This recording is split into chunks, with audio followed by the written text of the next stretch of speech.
Welcome to American Black Journal. I'm Stephen Henderson.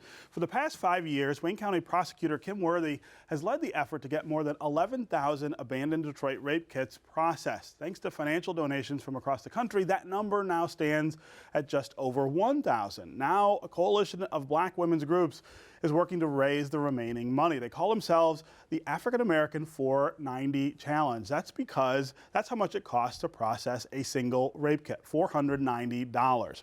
Joining me now are two of the women spearheading the campaign, civic leader Trent and public relations executive Darci McConnell. Thanks both of you for being here. Thank you.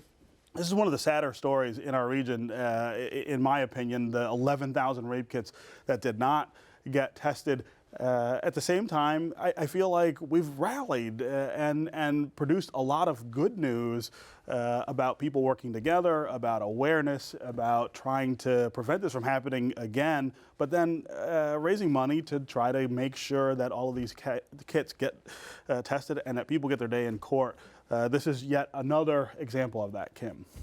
I mean, that is the positive side of this. I mean, truly, this is a tragedy. I mean, if you know anything about what it feels to be, how it feels to be a sexual assault victim, there is no more soul-crushing crime that can happen to you. And for you to have second victimization. Right, well, almost a third, because even having gone through having a rape kit conducted is a very invasive process. Sure. And so you go through all that, and then to have your rape kit sitting on a shelf somewhere for years, in some cases, we're talking about 35 years that a rape kit sat on a shelf, there's no way you can look at that and not feel disrespected. Sure. So, but the positive side, as you said, is that so many women and so many people have stepped forward to say, this is unacceptable, and we're going to do our part to make sure that these women get justice. Yeah, so we started with 11,000, we're down to 1,000. This 490 challenge. Tell me about how you plan to raise the money. What's the sort of scheme here? Sure. So on October 6th, we had a huge kickoff with about 100 African American women at the historic Detroit Association of Women's Clubs, and those women represented a number of black female-led organizations or sororities. Your Girl Scouts, your Jack and Jill, your Lynx, all of those organizations were represented. And then we followed that up last week with a rivalry connected with the U of M Michigan State rivalry to see which team could outrace. I remember seeing about this on Facebook, and I stayed out of it. You're supposed to give money. Stayed out of repost. But anyway, we raised just over $36,000 through that challenge alone. So we're already 2 weeks in at about $40,000. So we're very proud of that. Yeah. Obviously, that's a drop in the bucket because our goal is $657,000. But we feel very good. We're asking people to have open houses.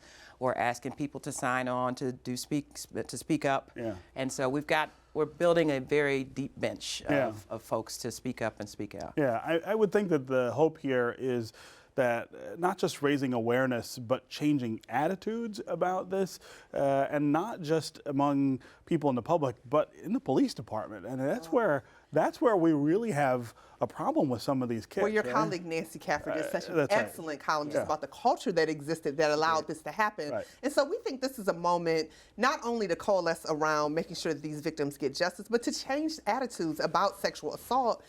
To try to make our elected officials more sensitive to the need for government to really, I mean, thank goodness because of Prosecutor Worthy, we do have laws in place now to make sure that this won't happen in the future. But there has to be an entire attitude shift in the police department and in the way that we view this as a public harm, because it truly is one of the worst public harms, and it has not been prioritized that way. I'll go one step further. I would like to see some folks held to account. You don't get to 11,341 without complicit multiple administrations, officers, you name it. And so, yes, we definitely want to put something in place to avoid that, and we want to change the culture so the victims are not treated in the way, survivors are not treated that way. But who's going to be held accountable for that? That's true. Ridiculous. But how do we get to that point? I mean, you're talking about police chiefs over 10, 15, 20, 30 years who and I think if you look at it, I mean, a lot of them just sort of figured this is the way this works. It wasn't willful, but it was negligent. Somebody gave a best now, I don't know if it was Kim, but they said it's like your junk closet that you have all the stuff just piling up, and you know it's bad. So you just kind of crack the door and throw it in there because there's no way the other way that you get to that large of a number. Yeah. You guys are trying to rally African American women to this cause, but it's important to point out that it's not just African American women who are the victims here. These kits represent women from all Absolutely. over. And this is not just a Detroit problem, by the way. That's one of the things that we, when we talk about raising the public awareness about this, one of the things that people need to understand, it's not as if rapists say, well, I'm on this side of 8 Mile, so I can't. So I'll do it, right? In fact, of the rape kits that have been tested already, what they have found is that 39 states have been touched by the perpetrators who have been identified with these rape kits. So this is a national problem. Unfortunately, the crimes took place in Detroit, but there are tentacles everywhere. And although 81% of the victims are African American women, as you said, this was not, and it wasn't even just limited to women, by the way. Right. I There are mean, men on the unfortunately, list, too. children, men, there are, I mean, the majority of the victims are under the age of 24. So young people, we want to get involved. This is a community-wide effort. And although Black women in this campaign are taking the lead, we recognize that everybody's voice needs to be at the table. Yeah. And then just real quick, so Sure. the average rapist commits between 7 and 11 times. I was going to And say, that's the other thing is that we learned from this Serial list is rapists. that it's not just once that they're doing this. These are people doing it over and over again and getting away with it. Well, and that's the urgency because unfortunately, because we've got the rape kits, then we've got to raise money for investigations as well Right. because they have a new backlog within investigations of the tested kits. And so they're prioritizing based on, well, it only did, they did 7, this person did 2, or they're about to get Right. out of prison, or Right. they have a murder Right. in addition to the rape, which is just insanity. Yeah, Yeah. yeah. So we are not done, and even after you finished with these 11,000, Not there's at all. money. And one thing that's important to note, for example, in Cleveland, they had 4,000 backlog kits. We had 11,341.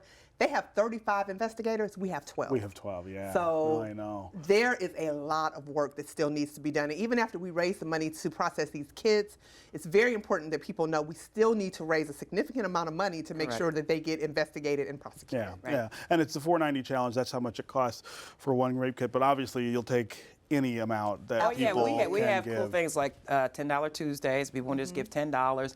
That's what we've told people when we ask people to host these parties. Maybe we can get 49 people to give $10 or the other way right, around. right. So we're Right. very open to that. Yeah.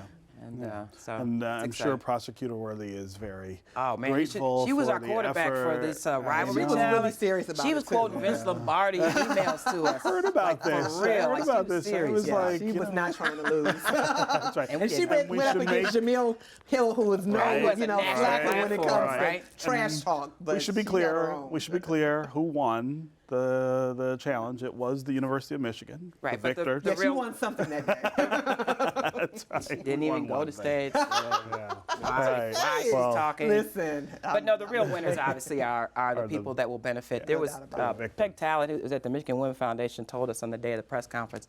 There's a young lady who called her the day of the press conference and said, "Is my kit from '87 one of the ones that's going to be tested?" Yeah, yeah. All right. Great effort. Thank you guys for being here, and good luck.